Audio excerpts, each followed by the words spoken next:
I literally texted Truman like in the middle of the episode, and it was just like, what the fuck? What the fuck?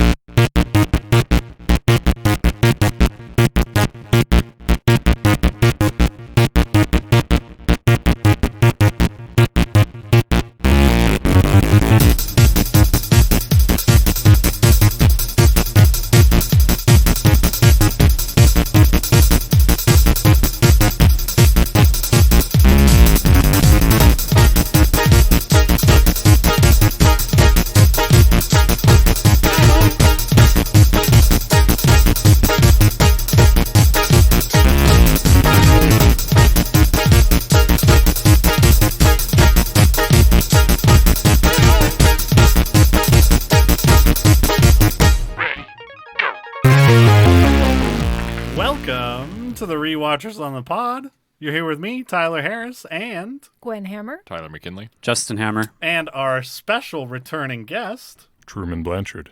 Truman, thank you so much. You're here, of course, for part 2 of our coverage of Made in Abyss, where we watched episodes 9 through 13. Again, I'm not going to try to summarize these. Wouldn't make it through anyways, so we're just going to talk about them. If you haven't watched them, go check them out, especially if you've watched the first 8. I don't know why you're listening to this episode if you haven't watched the first 8 already, and just go watch it.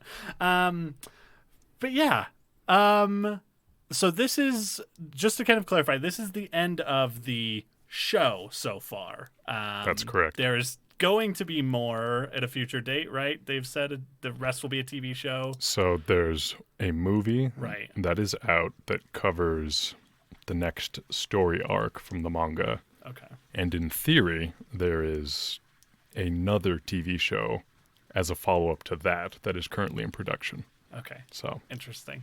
Man, anime is no fun without convoluted release arcs and all kinds of other bullshit going on too. So that's fun. But yeah, let's get started on these episodes that we are all sort of dreading talking about, I think.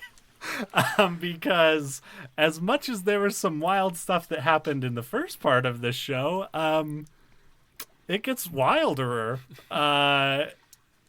So yeah, let's just kind of pick up where we left off with Rico and Reg, who in our last set of episodes had just left Ozen, everyone's favorite villain. Giant Grandma.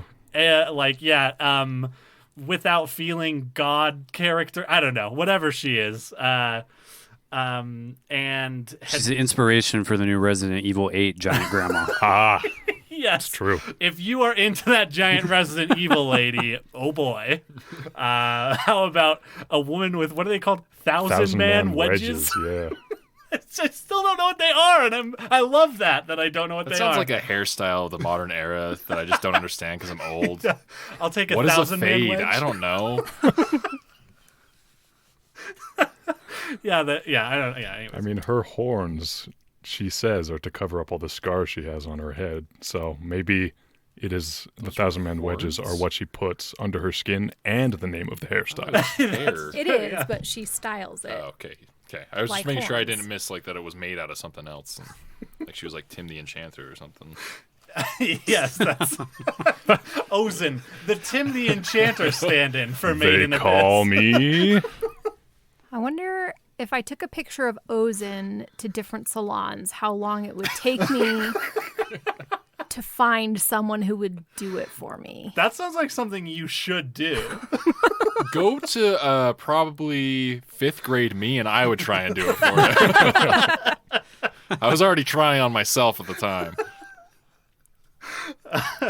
Horn hair, all rage. Yeah, the Ozen haircut is the Jennifer Aniston styling of 2021. Welcome. So we have, and they descend into the next level, right? Do they? I don't remember the name of it. The 4th ring. Oh, they go through the 3rd, the Great Fault, Right. which is one episode, and I don't know what else they could do in the Great Fault because it's a giant vertical shaft. Right. They go down and then they're done. But I wish we got more there because it's cool. I mean, there was that anus that they fall into in that That's episode true. that and then they yeah. cut their way out of a monster from the inside. That was horrifying. Watching the life disappear Yeah. from that thing's eyes was pretty horrifying. It reminded actually, me. yeah. It reminded me of there's an enemy in that game with the little bug guys that Hickman? you love a whole bunch that you convinced me to play. StarCraft. Hollow Knight. Hollow Knight. Bug guys, I'm like Zerglings, you know? The Zerg. Yeah.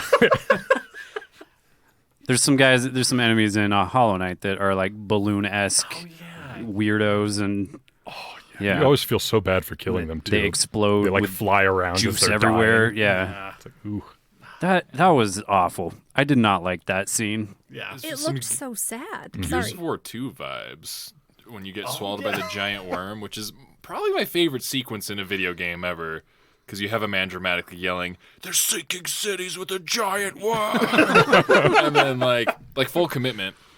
I And just then like that they it's a literally reference. chainsaw their way through the arteries. Like you have to go through the 4 hearts, chainsaw the arteries, blood spraying everywhere. And then you just try. It's exactly like it. Yeah. Yeah, I will say, like, the depiction of, like, the stomach acid they're in, or I don't know if that's just fruit juice. I don't know. It wasn't entirely clear. It looked gross. It's the Kool-Aid Man's cousin that just fucked up. Yeah.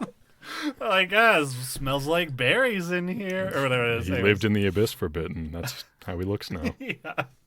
But we do get, like, we get a pretty clear, I think in these, in this episode, we get a clearer idea of, like, the curse of the abyss and how it's just like, yeah, if you go up at all, like, because I was looking and I was like, is that enough to, like, but yeah, like any upward movement, it's just like, fuck you, you are done.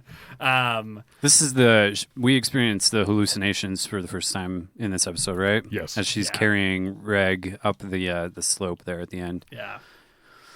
Which is really cool. I actually really like that sequence. I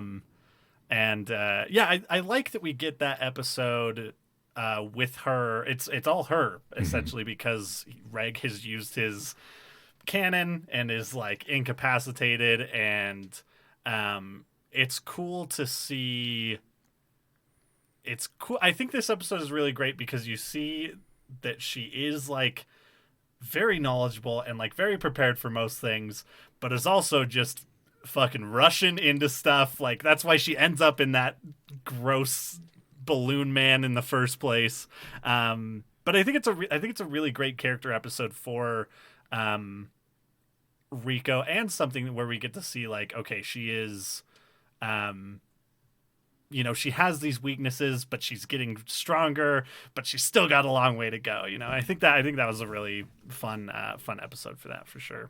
I liked how she was she's presented as very innocent, which we'll talk about later, I'm sure. But she's also extremely capable and fixes her mistakes. Yeah. Yeah, I like that. Yeah. Yeah. So that's. I can't really think of too much else in the Great Fault that we get, but I think it's a fun little character episode for Rico specifically, for sure. Then we get introduced to the fourth level, which I don't remember what that one's called either. What about goblets, right? Goblets of giants, yeah. That's right. Which are just like little tiny ponds on things that they're climbing down, and we encounter the fucking wild Sonic the Hedgehog monster, which is intense. It's really good, and it's like a really great, like, they are really out of their depth now. Like, I feel like up until this point, they've kind of had a handle on things. Even when shit's gotten hairy, there's like, let's fucking blow them away. But yeah, it's that whole first encounter was like very intense, and it just gets more and more intense from there. This is, I feel like, the beginning of the ramp into what these episodes become. I feel like this was the episode where I didn't have quite the problem with the slow pacing, because the agonizing over breaking her arm and cutting it off, like asking what is basically a 12-year-old child to break another child's arm and cut it off, like that felt appropriate to be that slow and that torturous. Yeah, there's a moment where they're going through all that, and the camera like cuts away far and you're like far away from them, and I was like, wow, I can't believe this is happening. Like I was like, oh yeah, this is like Truman said this was gonna take a turn, and like this is really heavy, and like I think part of what makes it heavy than it like normally would be is the fact that you have the situation where you're watching someone dying, right? But then you make that person a child, and then you make that person the most optimistic child in the world, to have them bleeding from every orifice and like begging someone to cut their arm off, and like that's hard to watch. And then also Reg's desperation as well, like obviously completely different things they're going through, but it's like also doesn't lighten the fact that he has something to go through there as well. And then I just had I literally had no idea what was coming. I was like, wow, this is it. This is the huge, gross, dark moment. And my favorite thing about this episode is us going to be like dancing around this thing until we have to address it like head on. Oh man. But I think this moment too, and Gwen mentioned this last episode, the depiction of crying in this show is very ugly. It's always filled with snot. We talked about the snot line that is there for multiple shots. That like same sentiment carries over to the violence and the illness in this show. Like it is horrifying. Like her eyes, when she does start to bleed from her eyes and they are completely bloodshot and red, it is awful. Like just going along with that, it is just like The way her arm swells up, Yeah. it's gargantuan compared to the rest of her body, and it's really nasty. yeah, and it really is. We've talked, and it's one of those things like I start blinking differently when Yeah, I'm like watching. yes. I'm like, ugh. it makes you aware of your own flesh in a way that like makes you uncomfortable. But yeah, I think that I think that I don't know if it's just because there's something I think specifically about depictions of that stuff in anime and other animated things, but specifically it's happened so much more frequently in anime. And we've talked about how beautiful this show is, and the backgrounds are gorgeous. It's like this sweeping, huge thing, and then it's just some of the most horrifically depicted things. And like I think because of that, just amps it up even more for me. And it's Well, and it's happening in this very beautiful place. Like you Right. talked about the pan out, Tyler. You pan out and you see, wow, this place is beautiful, and look at the awful things that are happening below. yeah. But then we get introduced to Nanachi. Hanachi, yeah, a new character in this world, who we'll have to talk about. So, I might have missed something. There's a lot of information in these. I will say in these 13 episodes, there's so much information that I definitely have not maintained. But I do just want to clarify. We find out kind of after. I mean, we can talk about the whole thing of kind of stabilizing Rico, but we find out she is a hollow, right? Yes. And that means she has gone to this. Is that what they call people who've gone to the sixth ring and have returned, or is that something else? I might have missed that. I actually don't know the exact definition of a Okay. hollow in this world. I think it's somebody who's lost their humanity, Okay. but I may be mistaken on that. That's the impression that I got was went to the sixth later and came back up. Okay. Because that's what I was the thinking, symptom too. of rising from the sixth layer. Yeah. Because Right. each level has like its own stages or whatever. So I do have to say, in the midst of all of the heaviness, the way that Nanachi introduces herself kills me. Yeah. She's like, I'm just a fluffy stuffed doll. And the way that she says fluffy in Japanese is like woof woo or however, it gets me. Like in the middle of this really heavy scene where your heart is being torn out, she comes in and you're just like, what? Well, Yeah. she starts out with, "You're so noisy." Yeah, oh man, that moment before she gets there of him just crying was like tearing me up. Oh man, yeah. The carrying of that emotion, I think in this show, it never feels melodramatic. It feels very raw and and Authentic. real, yeah. Which is again, I think something that sets it apart from the bulk of anime. Anyways, incredible. So yeah, let's talk about this wonderful stuffed doll that comes and teaches Reg CPR, and then gets him to splint Rico's arm. And oh man, the moment when she's like, "You're too close to me," is like another moment that I feel like it carries more impact after I've watched the next 4 episodes, because there's multiple times where he's like so close to her. He's like, "Thank you so much. Tell me what to do." And she's like, you need to step Back a off. few feet away from me," which is, oh man, just breaks my fucking heart. But yeah, so then we're kind of introduced to her home, or her little hut that she has created in the Goblet of Giants Goblet. I can't remember the big number 4. We're just Big number cups. 4. Yeah, big cups for big men. I just realized the second read of that in my mind. Okay. Awesome. I've got a business proposal for you after this. Have cups been keeping you from playing sports? Okay. So. Sports. Anyways, okay. First impressions of Nanachi. What were you guys' kind of thoughts on her? Just kind of getting introduced in kind of those first moments. Just relief that something had intervened that was going to change the situation, because he wasn't cutting the arm off fast enough, and it was awful. Yeah.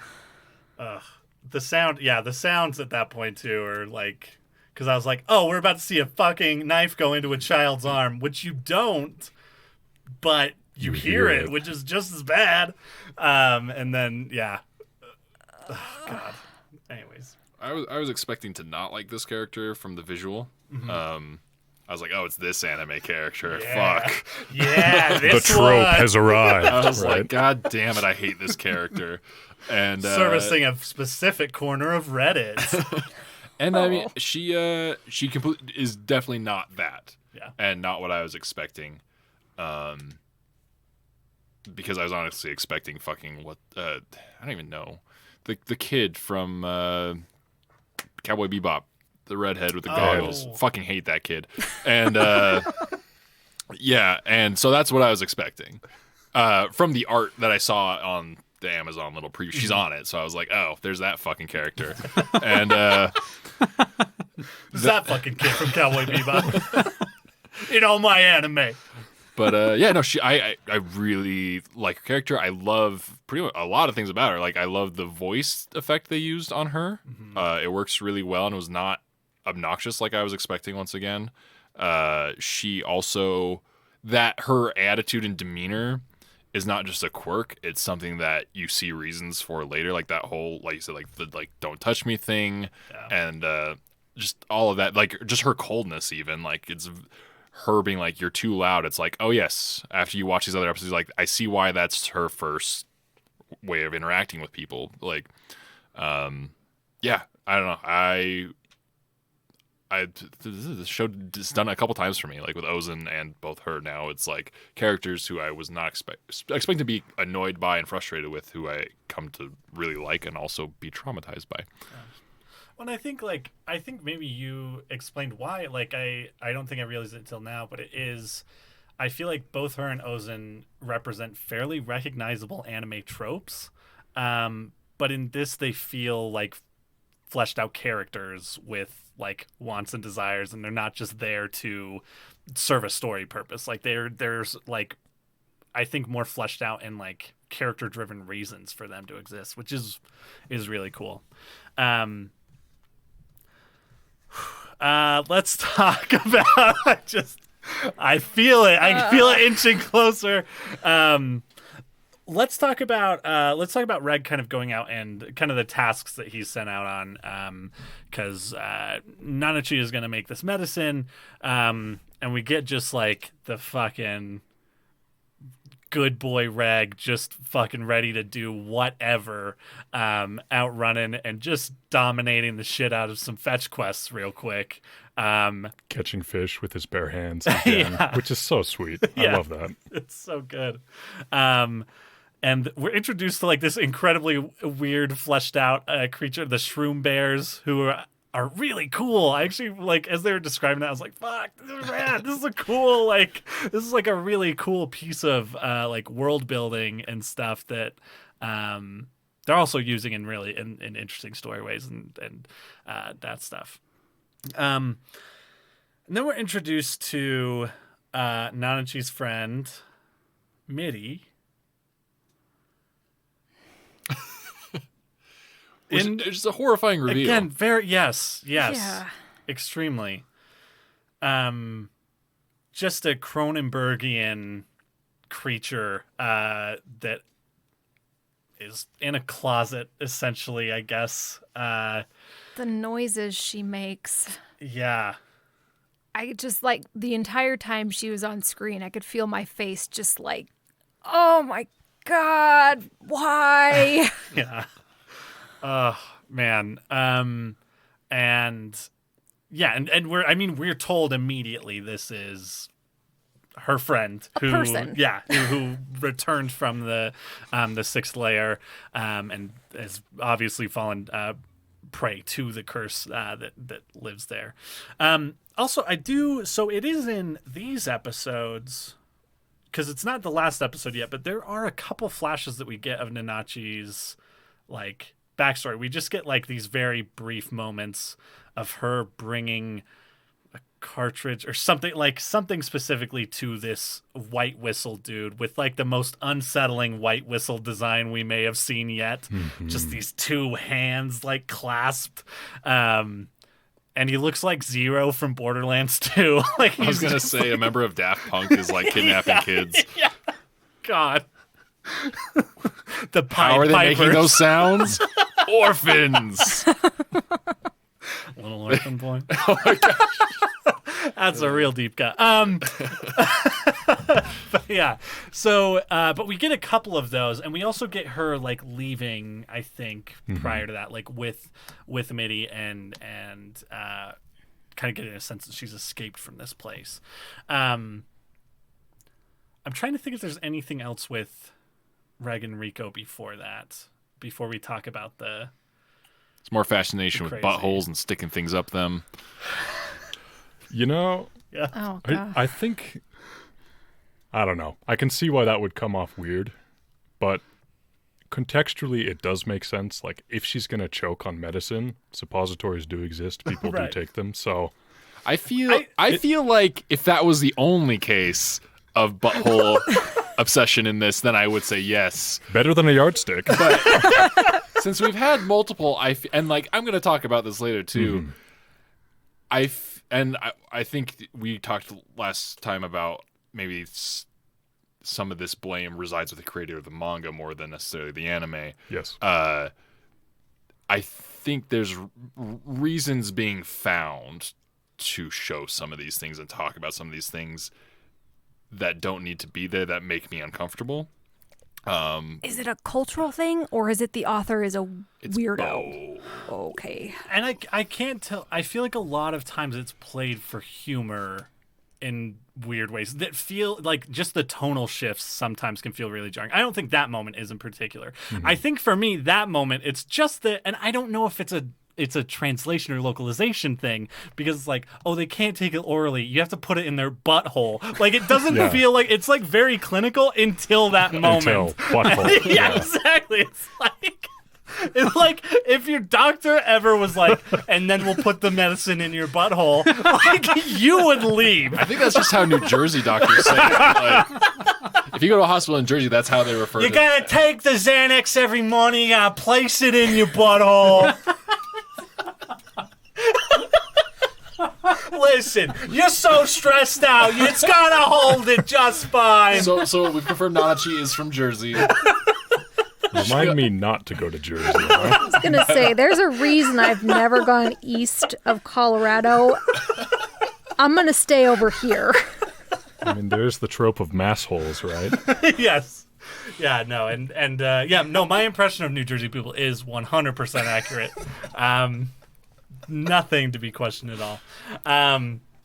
But yeah, I think it's so I think there's so many reasons and like weird things, and again, like there's so much, like Gwen, you mentioned like maybe there's cultural things, and I think there is. Like I think there's like I think especially early on, like that when Rico's talking about like putting a yardstick up Reg's butthole, like that is very much played for laughs and like a thing that is like they might think it's hilarious. I don't know. Like I think culturally there's a lot of that, but like also I do wonder about translation wise, like I don't know. There's just a lot of that I'm like it's so hard for me to pin down. There's Some of actually that. there's a line in the movie that had me horrified for a bit until I went and looked up some context and was like, "Oh, that's not what they meant." Good. I was really concerned. Okay, So- I'm excited to talk about that. Oh, yeah, when it'll we be good. get to it. But I mean, the guy who writes this, he's a weird dude. Sure. Confirmed. So, how much of that is necessary? Probably not much. Yeah. I think the anime tones it down quite well, which I really appreciate. Yeah. Yeah, I think there's a lot of pee stuff in this one too. Yeah, I mean, It's like, I think like the butthole stuff is like definitely for humor things. There's just a cultural difference there. Right. I think I feel like there's too many times they're looking for opportunities to get Rico naked, Yeah. who is very, very young, and just with the And completely innocent too. Like her entire character she represents innocence. and then Yeah. but it's still trying She's to not build sexual sexual. tension with Reg though. Yeah. Like, Well, I Yeah. feel like they're trying to set it up like she's so innocent and doesn't realize anything that's going on, and that's demonstrating her innocence. But ignorance is not innocence. but that also kind of makes it worse, at least Yeah. from my limited understanding, because I mean, a really eye-opening documentary I watched was Tokyo Idols. God. Yeah. And that delves a lot into, and it's not something that like it's all of Japan. It's specifically mostly the older generation of Japan. Still some young people that come up with that mindset as well, but that the idea of innocence is sexually attractive, and that's why there's all these men who are 40 and older who are really into the idols, which are pop stars, specifically young pop stars in Japan, and you're considered kind of ancient when you hit your late teens in that field. And most of their fan base is made up of these guys, and it's just with that cultural understanding that I do have of it with these scenes and how they portray her as so innocent, I get uncomfortable. Yeah. Maybe I'm reading it totally wrong, but like I feel to me there's just like a little too many opportunities found to do that. But that's kind of a sidebar of just kind of like a separate thing of It's worth addressing though, because I was it pretty makes me fucking uncomfortable. pissed after that So- pool scene. I've been angry all God, afternoon. yeah. No, I think that one is the one that I Yeah. feel like is not It was okay. unnecessary on a lot of different levels. Well, and again, it's used as a tool to like also poke fun at Reg, which is like even weird. Like it's just I don't know. It's a fucking it's a weird thing. I haven't watched enough anime to know like how normal, I don't know, something of this caliber is, because there are other things that like it feels like some of the other depictions, there's a lot of bodily fluids like just shown outright, and I think a lot of that is a lot of those feel more like trying to be this grounded or like realistic. I don't know. But still, it's just like weird. almost. Did I say this last week? It's almost grimdark the way that they handle Yeah. bodies. Yeah. I think that's true. Yeah. I feel like I mean, as we all know, I've watched a lot of anime.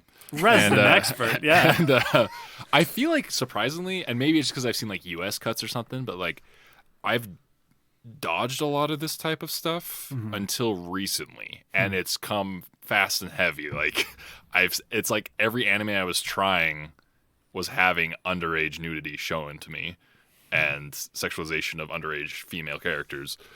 And yeah, I mean, I'm gonna talk about my recommendations. I watched a couple this week, and both of them, I mean, one of them was 17-year-old, so you're close. But I mean, actually, no, the other one was 16, I think. And the whole time, the way they draw her, I'm like, oh, this woman is in her early 20s. And then I find out later, those are 16-year-old boobs. I got caught again. God. Anyways, okay. I think that we've addressed Sorry, that. that's my fault. No. Like I said, like it is something that we need to talk about. We need to address because it is a thing that I think every one of us has felt as we've watched this, and it is. It's just it's hard to it's hard to put a finger on all of the reasons why sometimes it doesn't work. But let's get to the really fucked up stuff about this. Just kidding. Sorry. Not trying to.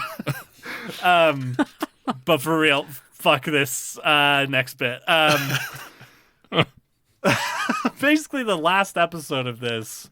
Isn't it 2 episodes, kind of? Because Well, yeah, it is. it starts with Reg, not killing, but most 80% defeating the creature that stabbed. Oh, right. Let's Rico. talk about that. Yeah, let's talk about that. Sorry.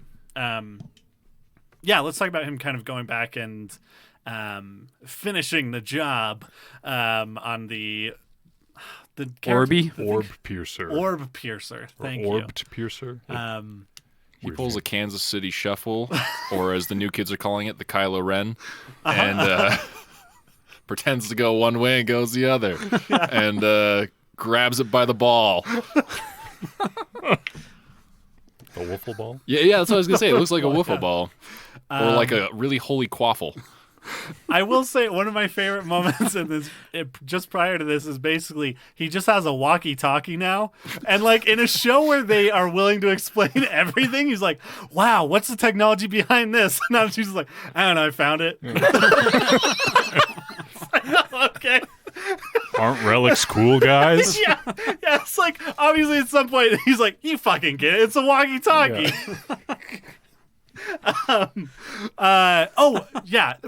Before that, also let's talk about the Nanachi teaches Reg about the fog. This curse. what is it called? That is the curse, right? Force field thing.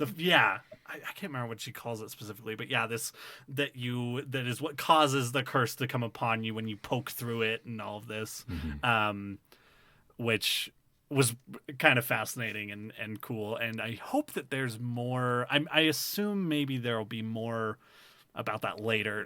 Not like soon later, but it seems like the Curse of the Abyss is something that will be with us forever for the rest of this show, I would assume, for the rest of this story. And so to kind of get this in-universe explanation for like why that's happening is interesting. And the fact that someone knows that, I feel like it's treated as like so much of this thing, like they call it a curse. They don't call it like the fog that sits on you when you go down. Like everyone refers to it as a curse, so it feels magical. And then this makes it feel a little less so, but like it's really interesting. And they've talked about the force field earlier in the show, and I don't know if force field is a weird translation or if that's just the term they went for. Sure. But the fact that the field that carries light and other things to the bottom or to the lower parts of the abyss and keeps people from being able to see deep into the abyss from higher up is the same thing as the curse is really interesting. Yeah. Particularly because it only affects humans. Oh, right. And we don't have a reason for that. We don't know why that is. That's just part of the nature of the curse. And it's like, but why? Yeah. Well, I mean, aren't the animals created by the abyss? Like they weren't always there per se. It was.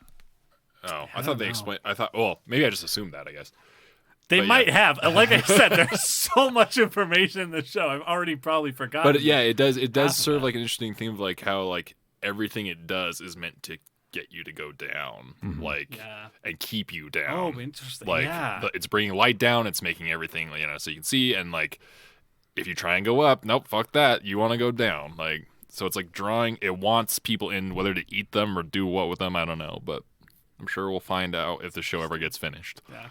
Well, definitely. I mean, even just looking at like the map of the abyss and everything, you're like, whoever drew this was just imagining a mouth at the end, or is that what we're supposed to know is at the end? Is just a fucking maw of something. Yeah. That's all really interesting. Anyway, sorry, back to the orb piercer. He saves there's a black whistle who's in over his head, who Reg ends up saving. And yeah, it's pretty fucking cool. I mean, just grabbing something by the nose and shooting a whole ass incinerator through it is one way to take care of a pest problem. And that's, yeah. I don't know if you guys had any other thoughts on kind of that. I think that it's I love the it's a music cool in that moment. scene. We got It's an so irredeemable. Oh yeah, yeah, man. The irredeemable count in these episodes just kept ticking up too, like a few times. But yeah, the music. there is Nanachi even great. says, like, say it's irredeemable. It's irredeemable. Say it. Say, Out loud. say the abyss's favorite word. So, I read the 6th volume of the manga the other night. There might actually be an in-world reason for why he says irredeemable. No joke. Really? Yeah. It's so interesting. Oh my So, god. They've thought of everything. yeah. That's good because I kind of feel like the show is going in a lost direction where the writer doesn't know what's going to happen. So it's good to know that he's got something figured out. Did we want to mention just briefly the side thing that we get with Kiwi, the little boy? Oh yes. Oh, let's yeah. do it. I Who- totally forgot. Because we had there's a reference to this like birthday disease that was killing children specifically, I believe. Maybe it's adults as well On their birthdays. on their birthday, and we find out that Kiwi is sick and his birthday is coming up, and so there's this foreshadowing about, oh great, the little kid who's so cute and adorable is going to die, and we get this scene of him being taken outside of the city of Orth, to a submarine or something that's on the outskirts of this place, and seemingly gets better once he leaves the city. So that's kind of interesting. Yeah. That there's something going on with that as well that we don't really know much about, but it's important enough to dedicate that time to it as well. Was that part longer in the manga? Funnily enough, that part, I mean, the timelines overlap, but you don't see that happening until the 6th volume. Oh wow. And so I'm curious why the change, right? Yeah. It's like, why would they take something from so far ahead that's happening concurrent with events that we're seeing in the show and actually show it at the same time as those events in the show? It's an interesting decision, and I don't know why they did it. Yeah. Because it felt kind of rushed. Because it feels like, I mean, this may be unfair of me to do, but like I tend to judge how main an anime character is going to be by how intricate their hair is. And That's just science.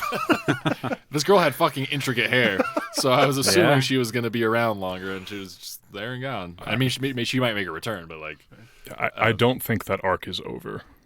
yeah. So Interesting. Yeah, no, that's. I'm glad that we talked about that because I kind of forgotten about that. But yeah, okay. Fuck.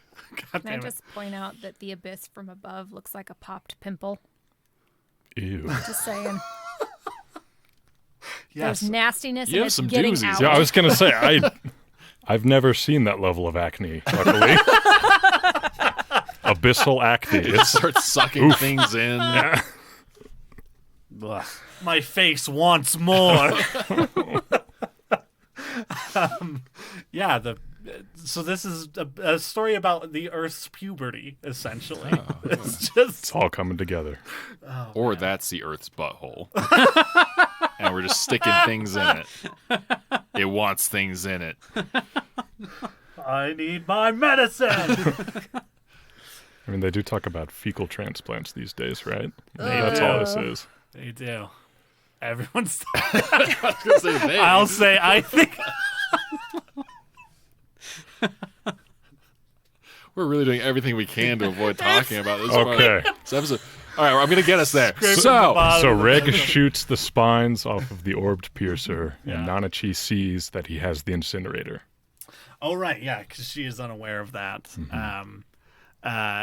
He also does that cool move where he just shoots his fist like up over and then back underneath it. It's some good shit going on there. He also tells the Black Whistle, he asks him to carry a message to the top. Bet Just the balloon beats that guy up. right, yeah. And then, but yeah, I can't wait to talk about that. I was like ready to stop, and I was like, oh, there's things happening, and then things happen for like the next 5 minutes. I was glad I didn't stop early in this episode. And then he returns, and she's like, holy shit, you did a cool thing. And he's like, yeah. And she's like, I'm going to ask you a weird question. And he's like, cool. And she's like, I want you to kill my friend with that. And then we descend into the abyss of our minds. Well, that's where the episode ends. Yeah. Which is great. Yeah, which if we're talking from a protection standpoint, fucking nailed it. What a great, like, that's the button that you want at the end of an episode. It was great. Also, fuck you. Holy shit. And Nanachi's expression when she asks too, it's just like, what is happening? It's so interesting. You're also kind of led to believe that Mitty might be her mom. I feel like there's like that misdirect kind of. Oh, really? Oh, okay. I was didn't I? get Did, that. oh. I didn't get that either. Well, no, Never but I mind. want to hear. No, I want to hear felt what like, you thought. and this is probably me interpreting it completely wrong, but I thought it was like overly suggested. Maybe I'm an idiot. Interesting. Just because Mitty was crawling on. Because they were talking about it.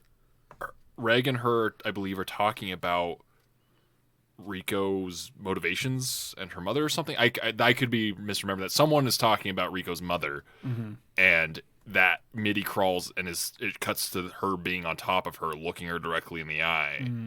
And I was like, they wouldn't do that, would they? Like, because that would make sense. But I'm like, this seems like a really Not early... Nanachi's mom, but Rico's mom. You thought she was Liza. Yeah.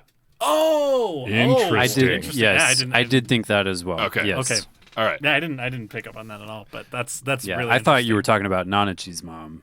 Oh, yeah. That was sorry. As did I. We were all like, how would she I be worded that Nanachi's very mom? poorly. No. That goes along with my crazy theories that she's her own mom. But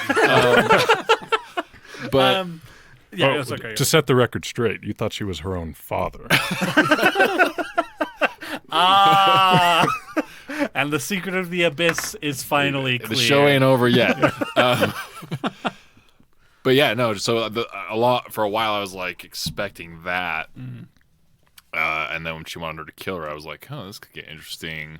I kind of shifted to Nanachi. Actually, my thought eventually was maybe Nanachi is Liza. Like I started to think that eventually, but then of course we get the flashback, and that's not true at all. Yeah, none of those definitely things are true. But yeah, and I think it is worth mentioning we didn't talk about Mitty is like drawn to Rico for some reason, which becomes a very important thing later. She's sucking on her head.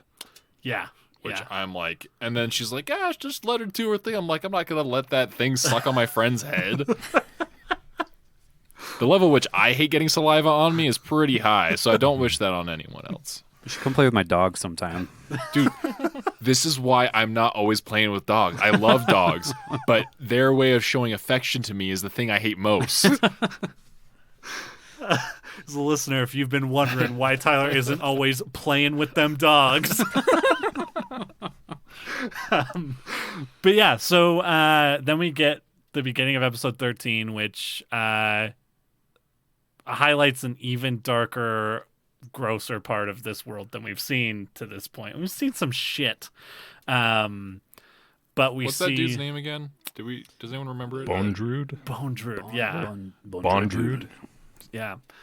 Cool name. Yeah. Fucking cool asshole. design. Yeah, super cool design, yeah. Like I said, that whistle is going to stick with me. Like, it's fucked up. And I don't know why. I don't even know why. It's I just can't imagine hands. seeing that and be like, this is the good guy. yeah. Yes. Let me clasp hands with this man. He gives really good high fives, too. But compared to like Ozen, he's got like a more pleasant, nice demeanor and voice about him.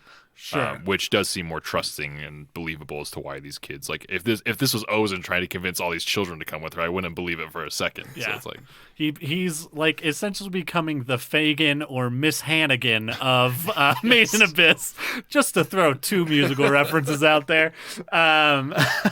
But yeah, he basically goes and finds these orphans. Is it clarified where they're living? Because they're not in They're not on the Orth, island, right? They're like which I think is somewhere important else. thing. a much like darker feeling place, like a more almost like I don't know if it's just because they're orphans, but like the place they are feels more poverty stricken. It's and, cold. like, It's snowy. It's Russia. I mean, it's not Russia, but it's cold. It's snowy. It's Russia. there's a Putin cameo if you look hard enough. But I think that is Cancel important all because the anime. he's not kidnapping kids from the island because you'd probably be found out. Even though you have an orphanage full of unwanted children, you can't just go take them without raising suspicion. So you have to get on a boat and go steal them from Russia. Oh, and the orphans from the city would know that they could never go back to the surface if you took them down there. Oh right, yeah. Whereas these, Oh gosh, other people. just everything about this, like that elevator ride down, feels so gross and yeah. ugh. It builds tension quite well because you know something's gonna happen that's nasty. And maybe it's just the fact that I have a kid and I'm more like susceptible to those emotions now that like watching those children go to their certain death like that without knowing it is like, ugh. Yeah, it's hard to watch.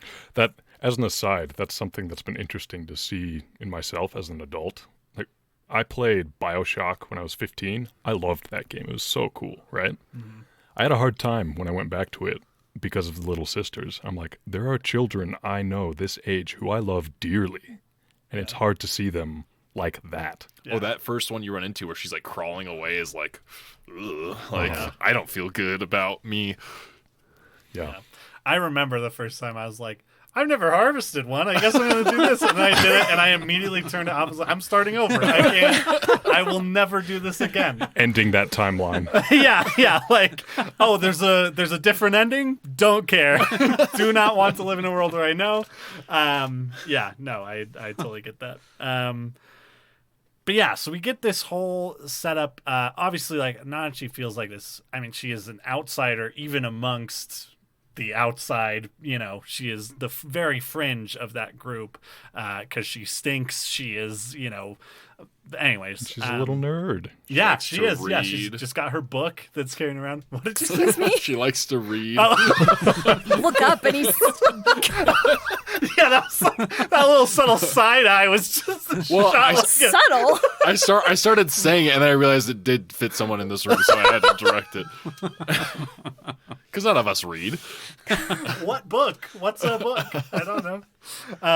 I've never read an original work. Fuck you too. Oh, a callback. So good. Love a good one. And then we are introduced to just a spunky, stoked to fucking be on an adventure and ready to fucking take on the entire world girl who we then find out is Mitty, because of course it is. Like, she's basically a Rico stand-in, right? Yeah. She's so bubbly and cute. It's so... Yeah. I love her. And you get the impression, the same thing that you get from Rico, that she is so capable, she is so knowledgeable, like she is, and that her enthusiasm will like push her through the obstacles if she cannot overcome them. Like it's just, it's wonderful and great. And then they arrive on the 5th layer, I believe. That's where his like forward operating base is, where he is essentially just wheeling and conducting super fucked experiments on people who no one will miss. And they just get put in a room basically where they stay, and like one by one they're taken to go on their adventure or whatever, and never return. Oh yeah, because like he's telling them that's what they're doing. Is they're like Right. essentially like training or preparing to become adventurers. Yeah. Well, and we get that from Mitty. She's like, "You're gonna be a white whistle too, huh? Because that's what I'm here to do." Like, she is very clear. Like, knows exactly like this purpose that she has. Is very clear. I've compared this show to The Golden Compass before, and this is one of the comparisons for sure. Yeah. Where Edo Front, where Bondrewd does all of his stuff, feels like Bolvanger, Sure. but instead of like some weird metaphysical intercision separation thing, it's actual physical experiments. Yeah. And it seems he has the goal of trying to defeat the curse, right? Right, yeah. Like, that's what he's at least trying to accomplish. It's not... I mean, obviously, he's a horrible human being and disgusting, but it's not like he's doing it just because he's like, I love doing this to orphans. It's He's trying to find a way to beat or remove or do something to the curse. But like, why? Why do we have to beat the curse? Why is this so important? Why do the explorers have to be there? What is the fucking point? Desire, Gwen. I All know, of the it's- voiceover work Well, at I the think- beginning I'm so about furious I at all think the that adults in desire this story. Thing you brought up with the kid could be a hint as to that it could be spreading. Oh, yeah. Like, it could be going out to other places. The fact that, like, the kids at the surface are starting to die and leaving the island proximity cures him. I don't know. Maybe that's always been there and it's not spreading. I don't know, but No, I think that's really interesting. I think Blanchard is written really well. He uses a lot of like incredibly like emotionally charged phrases when talking about this stuff. He's like talking about removing the darkness, like this very like, I don't know. It's like one of those things like, how could you disagree with that? Like it's, you know, and it's the way he so says it is calculated. like so matter of factly. Yeah. And like I don't know. I really like how they chose to present his performance, which I always find interesting when things are originally comic book or manga form. The choices they make, like even just like you mentioned earlier, like the sounds MIDI makes, how this guy's voice is presented, which is I'm sure not how I would imagine it if I was reading it. Sure. So it's like I like that choice a lot. Yeah. He doesn't lie to the kids either, I think is an interesting point. They totally misconstrue what his motives are, and maybe he lies by omission, but he never says like, hey, we're going to do this thing in the abyss and it's going to be awesome. He's like, you guys are going to help me in my goal to make progress against the abyss. Yeah. And the kids are like, sweet, let's do it. Yeah. Yeah. Well, and I think like even just that moment when he's recruiting early on is like anyone who wouldn't falter at the idea of going down in the abyss. You know, it's a brave choice. Like what you're doing is a very. You're brave reminding me thing. about things I've forgotten. Fuck this guy. Oh, just you wait. But I think that's you know, this is a character after, you know, like we've said, after we've encountered Ozin and Nanachi, like it does like presenting another character like this is like, holy shit, what are we going to learn about this guy that is like why does he want to do, like what is in his backstory? I'm really fascinated to see where that stuff goes. And the way this episode ends, like the very tail end of it definitely tells us we're getting more of that, which we'll talk about. But yeah, so eventually it comes time for Midi's turn to participate in this great work that he is doing. And Nanachi very much wants to go, tells her to be patient. And she sneaks out. What am I forgetting? Yes, she sneaks out. And so he's like, well, I guess since you're here, we'll do this thing that I've wanted to do for a while, which is put you in these elevators that are gonna I can't even it's so fucked. This is such a fucked part of the show. But basically just throwing people into the sixth layer and yanking them out. But doing so in a way, and doing so in a way that he's somehow focusing all of the curse into one tube, into Midi's tube, and then, you know, obviously Nanachi is affected somewhat by it too, but not to that extent. I also don't know what the purpose of just building it like a fucking amusement park ride was, where it just fucking drops them immediately. Like that Dr. Doom ride at fucking Universal Studios. I'm really trying to soften this right now because it's really fucking hard to talk about.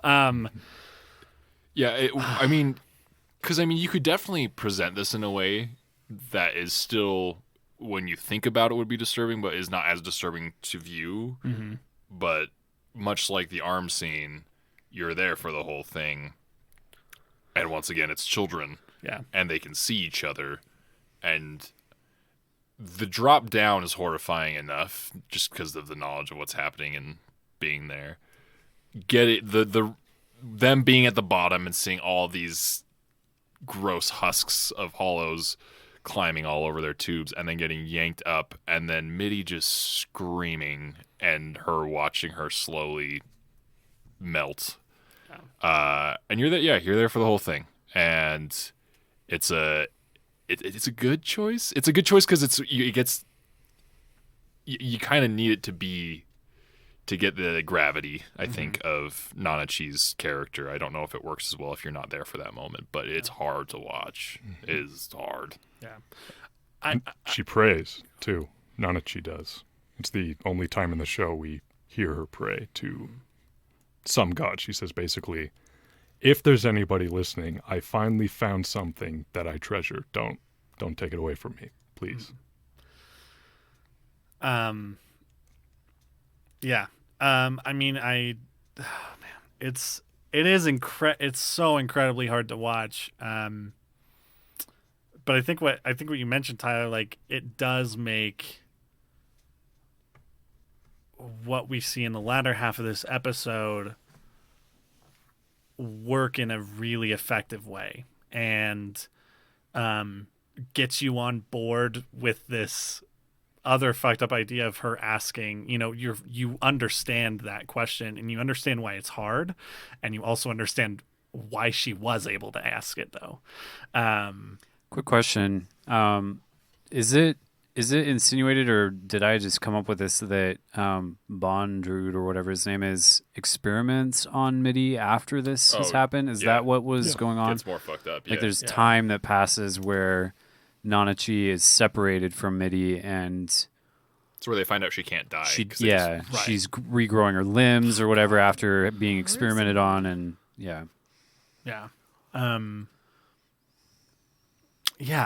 fucking God. But yeah, and we also get Nanachi is also, like we've mentioned before, affected by this, like, physically, and has essentially become kind of that, like, cat rabbit person, because of this, presumably because that's, like, the steps below humanity and between, a completely hollowed out person or whatever. Light things goes along with one of my theories that all the animals are the people. Okay. But Mitty also has, like, those husklings have, like, a cat ear type of thing on them. Yeah. So that I mean, I think that's there to kind of, I think it's there so that they can make a bunny person, but I think it's to kind of give, like, an explanation of, like, this is why she's a bunny person. Right. It's like, but yeah, I mean, I think you hit it exactly right. That I don't know if I'm buying the moments later in this episode unless I see all that in the grotesque ways that it's presented. Yeah. Gosh, I did not expect to be as emotionally invested in those final scenes as I was by that point. Yeah. Like, she's setting out all the, like, stuffed animals and stuff and making her comfortable. Oh my God. Like, that's that's the worst. That's the fucking worst. We also, don't we find out as well that Nanachi has been trying multiple times to kill Mitty as well, and she's been trying to do this herself for some time, and like that, there's just, like, it's another layer of how messed up her situation is with Mitty. Yeah, well, and we didn't mention this, but that is Mitty's final request that we hear from her before she is that she wants to be killed. And you also get the even further emotional toll that all of this has had. Not only has Nanachi seen her friend completely turned into this hollow thing, she's known about these experiments that Blanchard has done on her, and eventually, like, escapes with her. Isn't it kind of insinuated, too, that she, like, has to help out? Yes. Too? Yeah. But then we get, even after the escape, we have that early shot, which is now explained in these moments of, like, when you first get to Nanachi's house, the first thing Reg looks at is this wall full of whistles, that he, like, calls out, and he's like, what is this fucking what's whistles? all this cave raiding stuff doing here? Yeah. And then you get that in her, she's also got this graveyard of, like, presumably all cave raiders and stuff that have come that she has then tried to use in ways to either cure or kill Mitty. And like there's that scene with her with the one guy who's like alive, and she's like, I'm really sorry I kept you alive for this long, and kills him. Like, it's just fucking harrowing. Like, what a life. Was the implication that she was capturing the cave raiders, or that she found them injured and then was using them? I think to me that's what I read on it. I don't know if Okay. that's me just wanting to be like, no, she wouldn't fucking, you know what I mean? It's like, no, we can't let the darkness be in her. Like, it needs Not the to bunny be. girl. Yeah, exactly. I don't think it's clear, but Yeah. the way that she talks to the man before she drives the spike through his heart makes it sound like he was dying, Yeah. and then she took him in and tried to I take advantage, make the best of an awful situation, Yeah. and see if in his dying she could figure out a way to also kill Mitty. Yeah. That's the read I desperately need. I desperately need that to be the truth there. But yeah. So yeah, any closing thoughts on kind of that? I think we're ready to kind of move on to the latter part of this episode. Man, fucked up. It was rough. There's the conversation. So after Nanachi asks Reg to kill Mitty, and we get all of this backstory, he then goes and talks to her and is like, I understand that you'd like me to kill her, and now I understand why, but isn't she happy? Like, y'all seem to be living a pretty good, peaceful life here. Yeah. And this part kills me, because Nanachi she's like, yeah, like we're happy, but I will die someday, somehow. And then she'll be alone forever, and potentially alone and in pain forever. And it's so hard. Just thinking of this child stuck in that situation forever. Yeah. Fucking kids, man. Fucking bullshit. Well, and one more thing I want to point out is we don't know how long Nanachi has been in this spot with Mitty. I mean, there are a lot of gravestones in that site, and the wall is full of whistles. I don't know how many there are. And we don't know how long she was at Edo Front either. Yeah. And I mean, there is a moment too where Reg's like, "You're the same age as us," and the way she kind of responds to that kind of is like sort of a kind of like a non-verbal kind of sort of thing, which would mean like to me kind of be like her body's kind of stuck in young bunny age. Like she didn't grow at all, right? Like when we saw her leave, she's the same No, size. yeah, she's the same Yeah, size. I believe so. So it's like I don't know what level of like immortality she has or whatever it may be, but she's probably old. Yeah, well, and it's also very very possible that Bone Druid is 100. I mean, we've met Ozin already, who is they say is hundreds of years old. Do they say more than that? She was legendary 50 years ago. Yeah. Oh, sure. Okay. Yeah, so like, yeah. Yeah. So yeah, the idea of how, yeah, who knows? But I definitely think that it's. I didn't really think about that time until now. Yeah. There's that moment too where she's as we've seen, and for good reason, she's very emotionally kind of dead. And so when it's time to kill her, she's just setting everything out. She's like, there you go. We're all set to go. We're going to kill you. And then before Reg's is having a hard time, understandably. And like, then she kind of has all this damn break in her to emotionally break down and kind of get her goodbyes out. And I mean, if the show hasn't fucked you up enough already, you know, like, but that kind of like puts kind of at least somewhat of a relief on it after that. The show starts to, what little's left of this season starts to lighten up a bit. Well, it gets lighthearted, and then we have the surgery scene where they're taking the mushrooms out, and we're back to horror all of a sudden. Yeah. Oh, that mushroom thing is, like you said, is pretty fucking cool though. Like, Yeah, it's cool. Yeah, I mean, as a piece of world building, man, it's really fun. And it's one of those things that it's like, it feels like someone watched an episode of Planet Earth and then was just like, what if this was a little bit weirder? Like, just a little bit. It's really good. But yeah, the whole scene of killing Minnie is really, really powerful. I think too, and I think we can talk about this. I mean, we should talk about this now, but like the idea of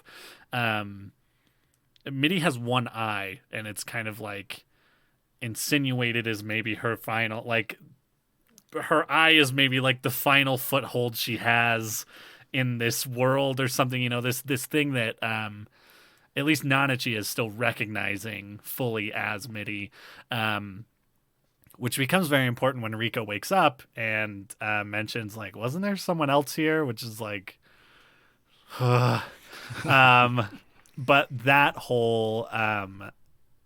whole moment feels like the final kind of moment of the show making everything that's happened okay.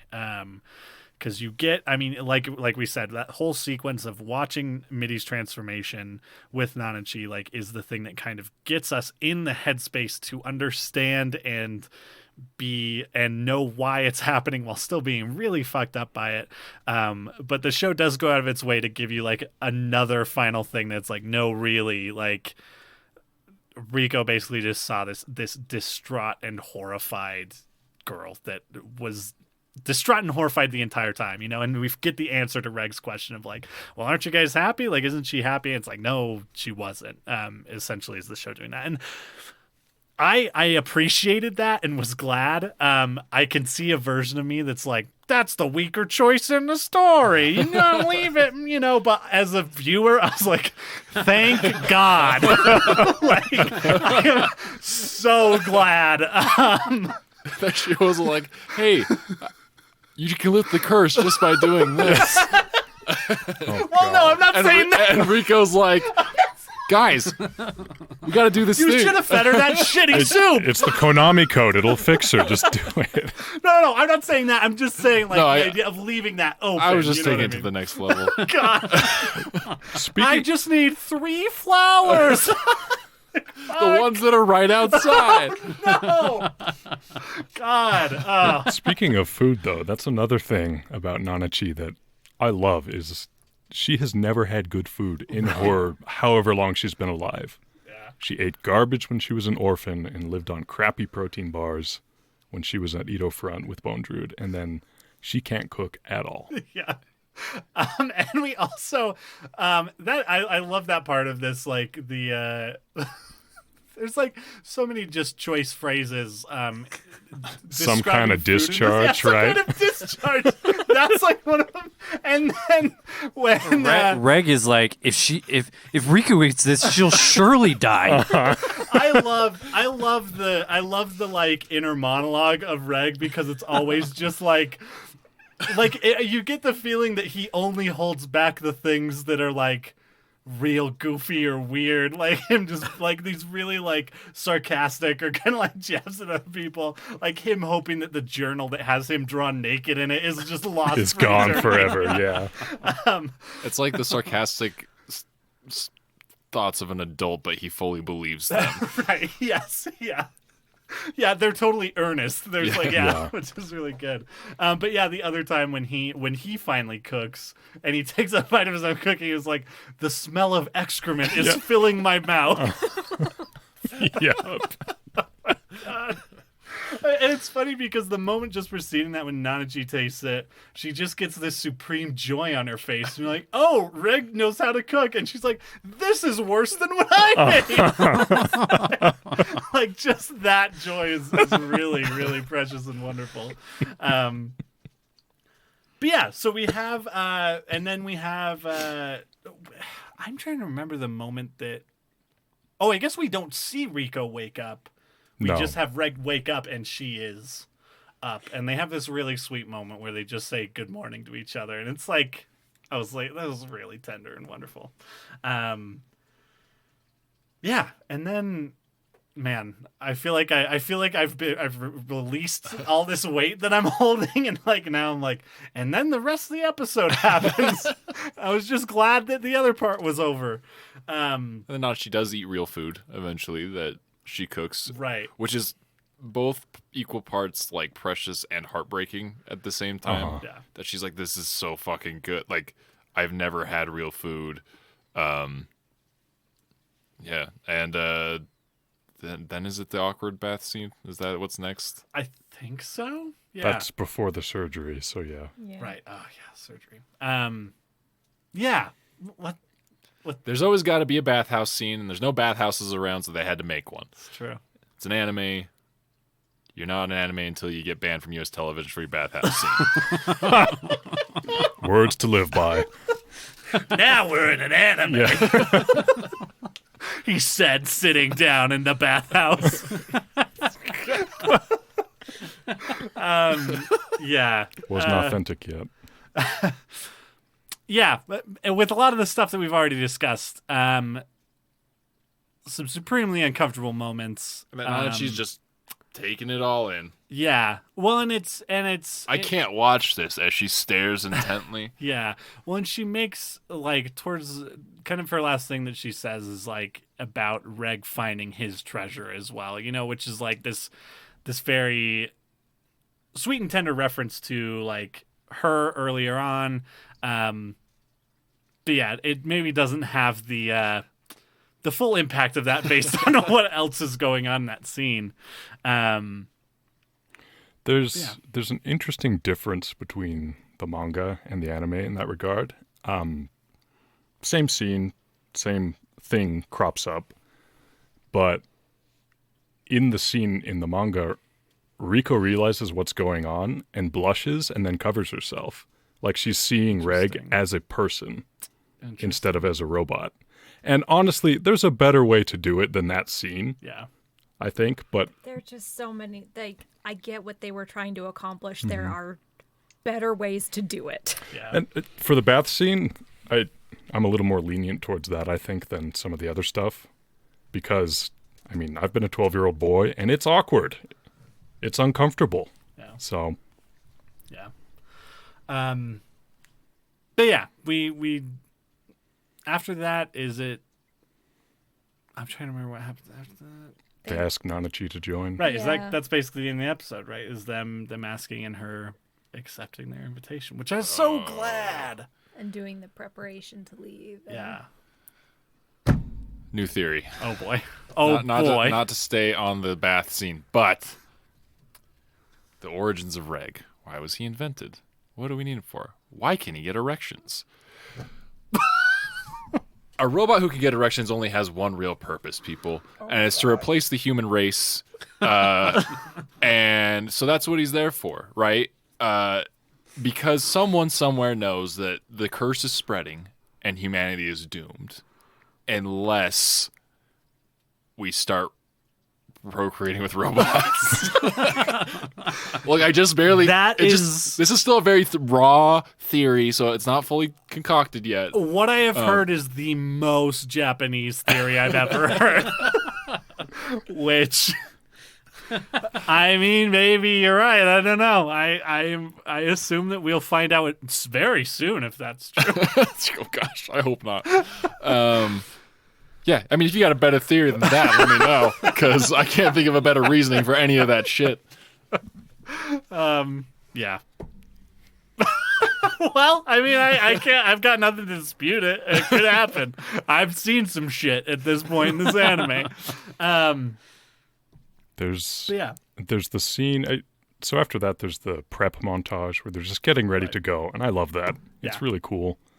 There's the scene with Riko trying to use her arm, Oh yeah. and her arm is still super screwed up, and I appreciate that. Just that there are long-term consequences in the show. It's not like, she totally fixed your arm and you're 100% okay. It's like, nah, she's got reduced mobility. Yeah. She has to wear a glove to maybe be able to hold on to stuff. Right. And the fact that like Reg is kind of responsible for that, and that's like kind of addressed is like, I mean, you know, no one in the show blames him. You as the viewer don't really blame him, but also kind of you can tell like that would suck. Yeah. He blames him a little bit. Yeah. But yeah, I was very glad that Nanachi agreed to go with them, because there's also the conversation earlier. Or killing herself. Yeah, where Reg talks about like, okay, but if Mitty's gone, like then what? And it's like this very like bummer of a thought. And so the idea that she is now going to continue with them on their journey is comforting to me. And I'm excited to see more. I do think the idea that there is a character now in the party who has maybe a more concrete, I'm not even going to say a goal, but like a very real beef with a character that I'm sure will come back is interesting, and something that we haven't really had, because we just have these two characters who are like, we're going to go to the bottom of the abyss and maybe find her mom, but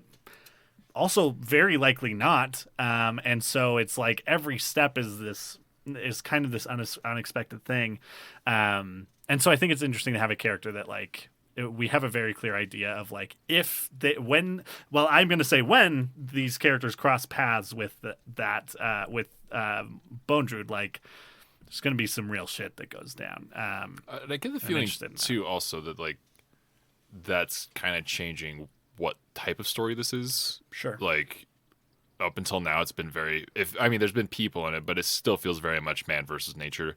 Whereas now there's this there's this whole theme of adults not being really great people and kind of being this antagonistic force almost. Yeah. But in like subtle ways at the beginning and then much heavier ways later on, and it feels like that's gonna only get stronger, and that's kind of becoming this man versus man type of storytelling, kind of in addition to the nature part of which I'm sure will still exist. But well, and like it's in watching these episodes too, like I mean I've kind of had this thought a couple of times, but it's like kind of reminds me of like an 80s movie where, you know, like an E.T. or something, where it's like all the adults are either fucking stupid or just outright antagonistic to children, and the children are the only good thing in the world, doing things they should not have to do.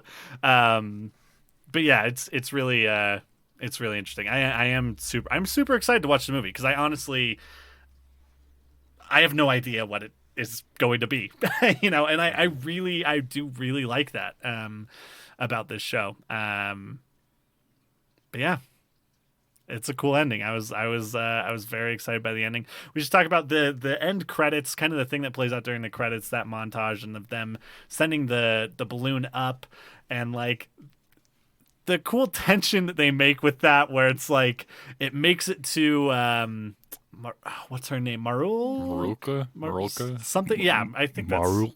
Yeah. That L in there makes it hard to say. Yeah. But it makes it to her, and she passes it along, and then like almost gets cut. Maybe it's not going to make it. And then it does, like, and that's the one that finds it, is like that final thing that's just like, oh, thank you. I'm glad that they will know. Yeah, it was really cool. And then, I guess the last thing to really talk about is that last scene with Bone Druid, where you're standing in front of a terminal filled with individual light bulbs, and one is out, and he mentions, "Oh, you finally did it!" Like this, presumably talking about Nanachi killing Mitty, and he's just like tracking all of. Presumably, there's like all those lit lights are kids, or now maybe it's a bunch of hollow people, and I don't know. I don't know what that's going to be, but that's a really, again, just a fucking gross thing that is added to this. That would be a definite escalation of what we've seen as far as dramatic tension. Yeah. And possibly the idea that it's like, oh, this was literally the very beginning of these experiments, and you know that there's much more to come, which is like, It is interesting that there's a White Whistle who's not just like, I'm adventuring because I adventure and that's what I do. Sure. Which is kind of weird that Ozen's doing what she's doing too, I guess. Like, she's just kind of sitting there now, being the camp counselor, like, for people who stop by, but like he's and maybe there's two others that they mentioned who the fuck knows what they're up to, but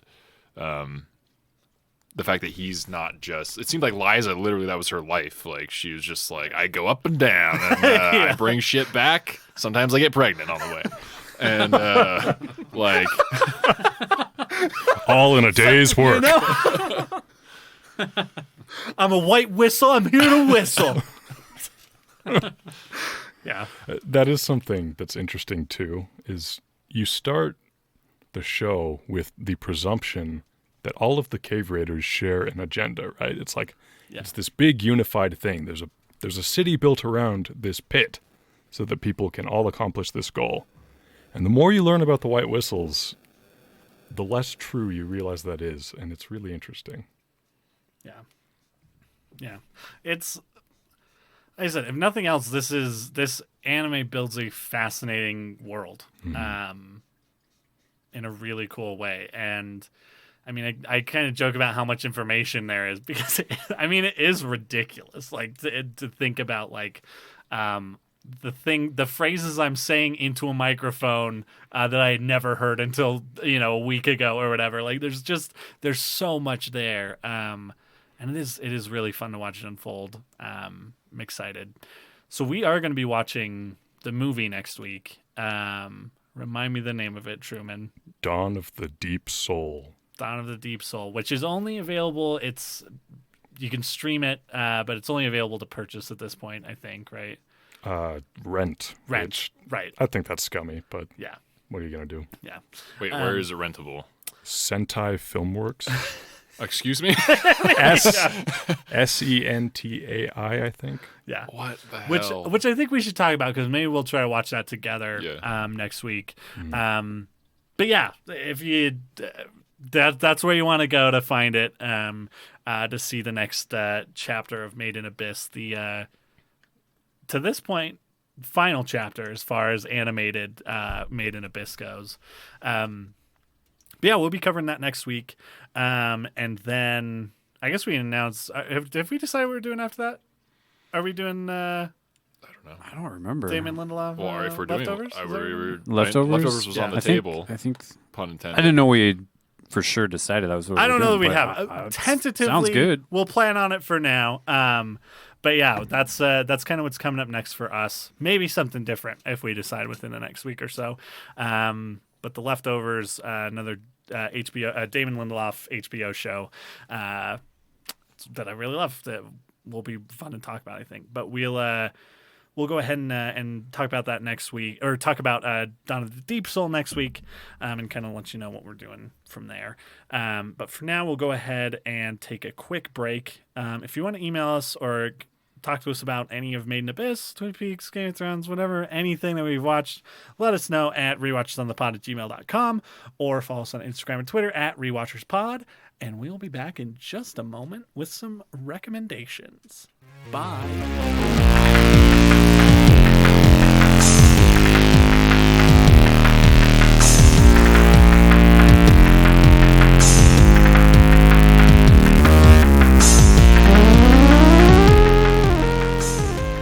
Welcome back to the recommendation section of the podcast where we talk about other things we've been watching, reading, playing, whatever, to help us come out of the abyss of what we watched this week. Gwen, what do you have for us this week? I have a TV show. Holy shit. Wow. Holy shit. So after that episode that we watched, I needed a palate cleanser. So I turned on Phineas and Ferb.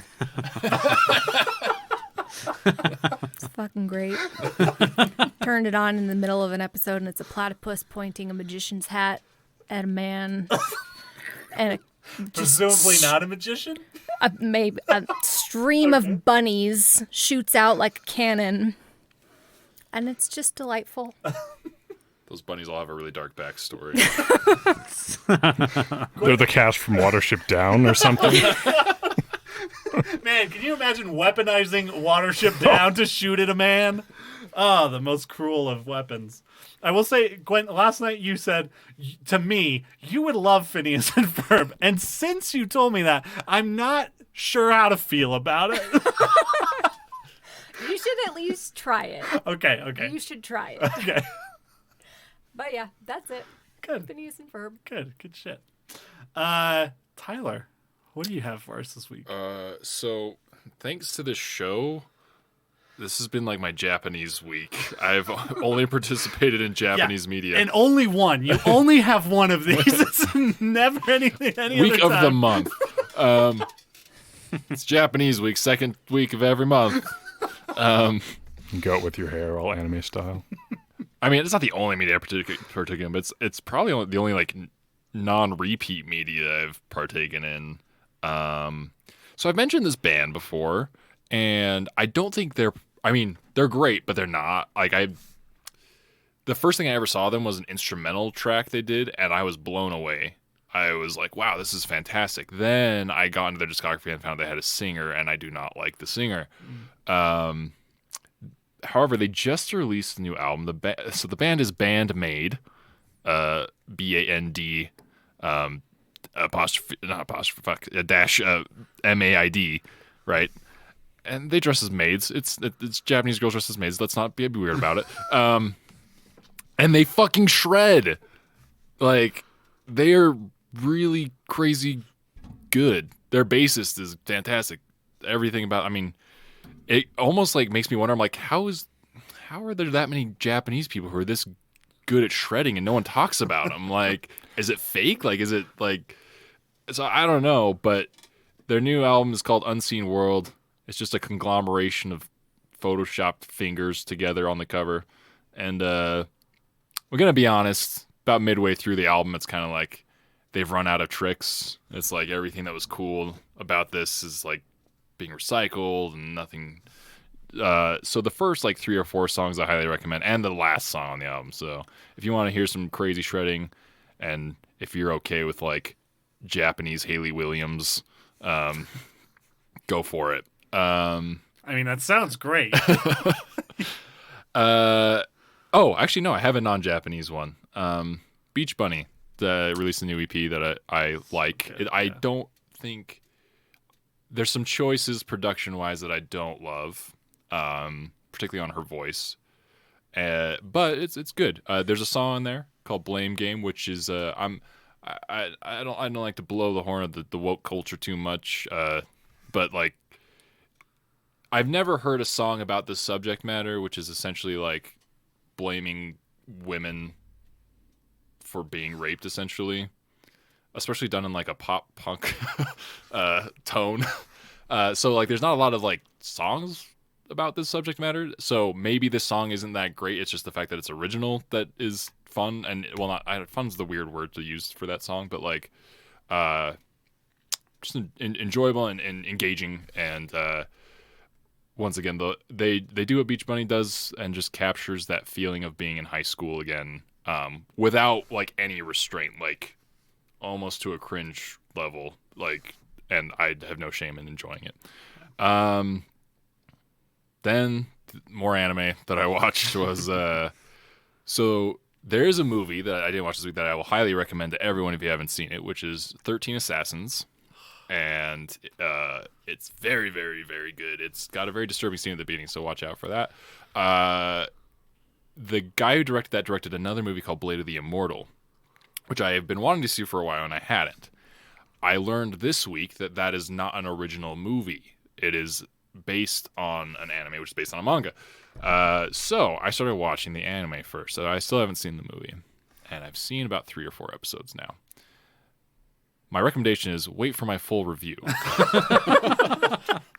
Because the first episode What a is tease. the first episode wasn't great. I'll be honest. I was like, I don't know about this, and then the other episodes were. I haven't watched an episode that's blown my socks off yet, but I'm hopeful that this goes somewhere that I really enjoy. It's basically about a guy who can't die, who's a good fighter but not an excellent fighter. And there's this girl whose parents get murdered by this clan of samurais, and she's like, "Hey, I will pay you to get revenge. Help me get revenge for my family." And so he's going fighting all these like elite samurai dudes. So he's getting like limbs cut off, and like he has to like let them grow back and reattach eventually. But yeah, so it's got some interesting stuff to it. That's one where it's like, this girl is definitely in her 20s and they sexualize. I don't know. Their way of sexualizing is also kind of gross too. So that's there too. So be aware. And then I was like really late at night, and I was like, you know what? I heard there's a Persona animation out there. Oh no. Oh no. So Which one did you watch? I started watching 5. Okay. And which I have beaten. And it's the exact same story as the game, and except at a rapid fire pace. So after 2 episodes, I was like, maybe I should just play the game again. No, are you doing this? God damn it. So, yeah, this is an anti-recommendation, by the way. I have a very toxic relationship with this game. It's fucking long. It took me like 130 hours to beat the first one with, and you don't really have you don't have an option really to make it much shorter. Like the side stuff, it's all based on like a calendar, and you're like living each day. And you don't only do a certain amount of acts each day. I guess you could decide just go to sleep, but then you'd suck at everything. Yeah. So yeah, I really enjoyed the first 50 hours of Persona 5, which I think not just because it got old, but I think the writing's better in the first half. And then the last 70 hours, I was in hell. There's something about the OG cast of that game though. Like when it's just Ryuji and what's that artist dude's name? Yusuke.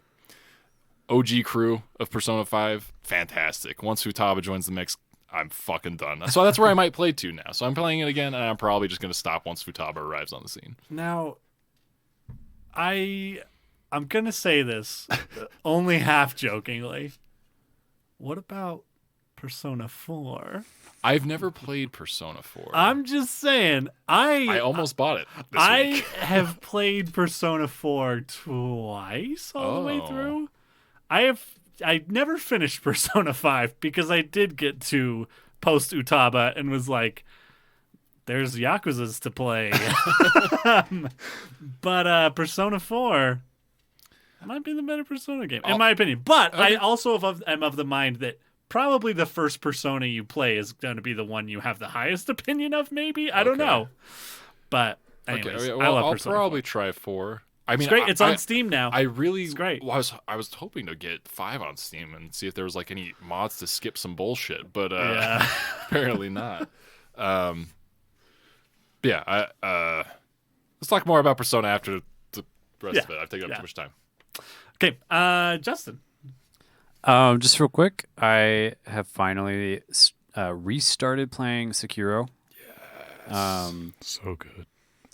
Yeah, it's really hard. But at least my computer can handle it this time, so I'm getting... That's right, I forgot that that's... Yeah, the first time I tried playing it, I was getting, I don't know, less than 20 frames a second, and I tried to slog through that for way too long. I mean, get good, Justin. How many frames do you need? The whole game only revolves around reading animations, so... If you can't parry in a PowerPoint, are you really good? Yeah, I'll let you know. I'll let you know how I feel about that once I. How far are you? I just a couple hours.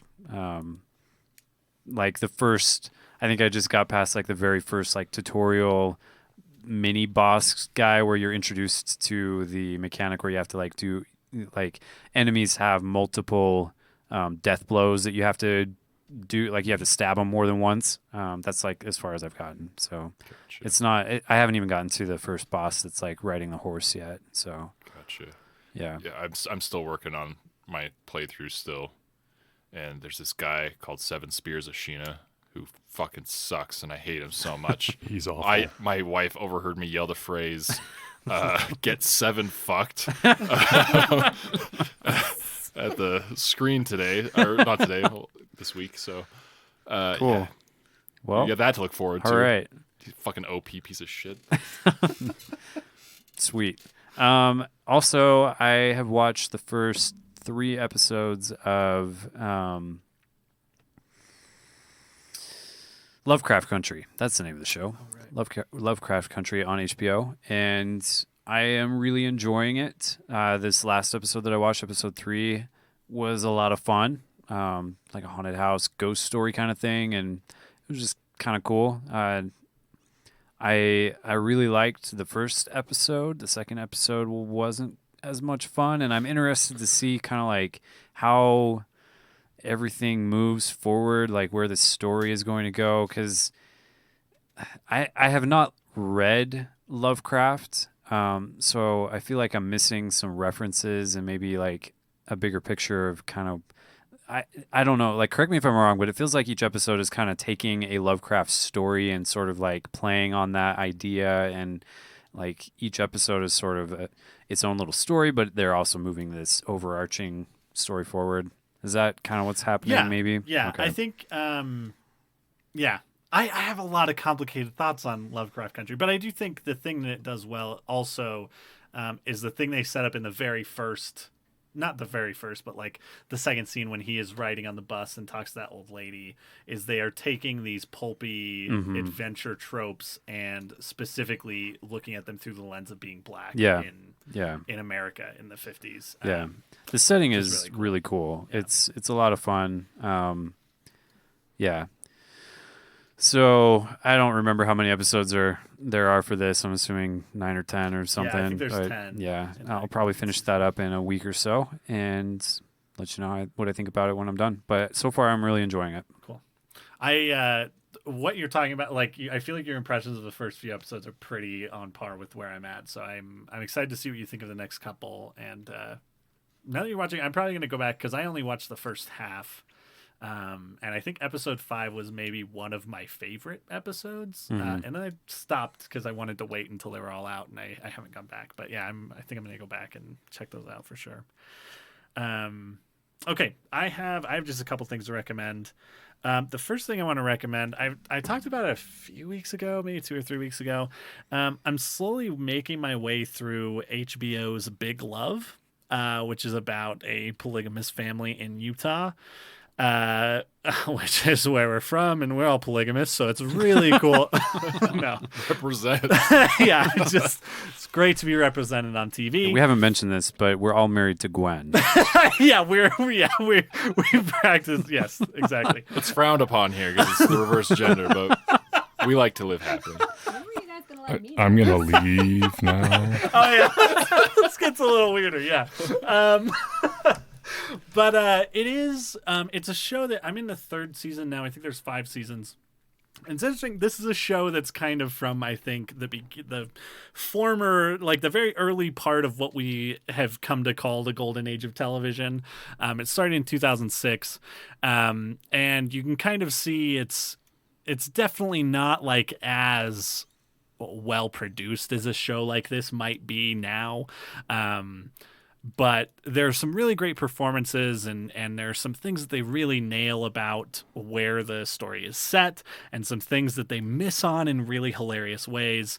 It's really funny to hear people use terms like testimony in ways that like we have grown up hearing for 30 years at this point, and for like a stranger to basically be saying a word they read in a script and hearing, it's just really, really interesting. But I will say, I don't think it was until this season, which I'm about halfway through the 3rd season, where it starts to really feel like they maybe got some writers on staff who understand faith in more complex ways than maybe people did before them, and also being a part of a community that is also dominated by a very specific religion and culture. Because something about this season, there's a lot of things that are really, really hitting home with me, and that I really think, I made that joke about representation, but it is really cool to see these characters presented in human and complex ways, and not just cartoon characters, which some of the early parts of this show do stray into. But it's really interesting. Honestly, Bill Paxton fucking rules. He's such a great performer. Also, Chloe Sevigny plays one of his wives, and her performance is incredible because again, and this isn't like, it's not claiming to be, it's not a show about the LDS or Mormon faith, as most people know it, but it's more specifically about like the FLDS group. And anyways, it's really interesting. If you're connected to any of that, maybe give it a shot. It's really interesting. The other thing I'm going to recommend is a video game that came out this week that I was very excited for and continue to be very excited for, which is Hitman 3. Hitman 3 is a murder sandbox where you can kill a man with a just fucking scimitar while dressed as a pelican, and it's really, really good. It's really goofy. Basically just these very big levels that you're dropped into that have this very clockwork function to them, that the more you play, the more intricacies you pick up on, which makes you better equipped to kill people in hilarious ways. I will say the first level in this game was set in Dubai. You're like on the world's tallest building, and you have to assassinate these very rich people. It was fun, and I got to the end of it. I played it a few times because you want to just try new stuff. And I was like, okay, yeah, I get it. This is more Hitman, so I like it. The next mission they drop you into is a fucking Agatha Christie novel where a man who has died has hired a PI to come and investigate his death in his giant manor house. And one of the first people whose identity you can take is the private investigator that shows up. And it is just absolutely incredible. It's a fantastic, I'm having a blast with it. Do you feel like, especially after that second bit, that they do enough to warrant it being a full sequel? Oh, yeah. Well, so I will say the interesting thing about these games, I think that the cool thing about these games is now that Hitman 3 is out, if you have purchased the other two games, they roll all those levels into the new game, and they get all of the upgrades that they've done. So you can now go and revisit old levels you've played a bunch of times and utilize some new mechanics. There's like some new things added to them. As well as just the first one came out 4 years ago, and their engine, they've gotten better at using their engine, and so they've upgraded things. Like the big thing in Hitman 2 was now mirrors worked. So if you're behind someone and they're looking in a mirror, they see you, which is cool. It's just a little minor detail that I really like. But yeah, I think that the fact that they basically release these games and they get to really craft these 6 environments that they release. I think in 2 they ended up with 8 full environments, which were really great. But the fact that they get to do that makes, especially what I've played so far, it feels like they are at the top of their game as far as that design goes. And it feels like maybe the final vision for what they set out to do. And I also say, like, Hitman 2 is surprising because by the end of that, I cared about the story for some reason. They somehow tricked me into giving a shit. And they go pretty hard on a lot of that stuff. Which is pretty non-existent in the last one, right? Well, so Hitman 1 was like very bland. 2 not introduced, but kind of fleshed out this main antagonist. And spoiler alert, you are now, by the end of 2, you are kind of teamed up with him, and now you're just fucking burning everything down, essentially, in Hitman 3. And essentially the promise is that by the end of this game, you will know Agent 47 will know where he came from.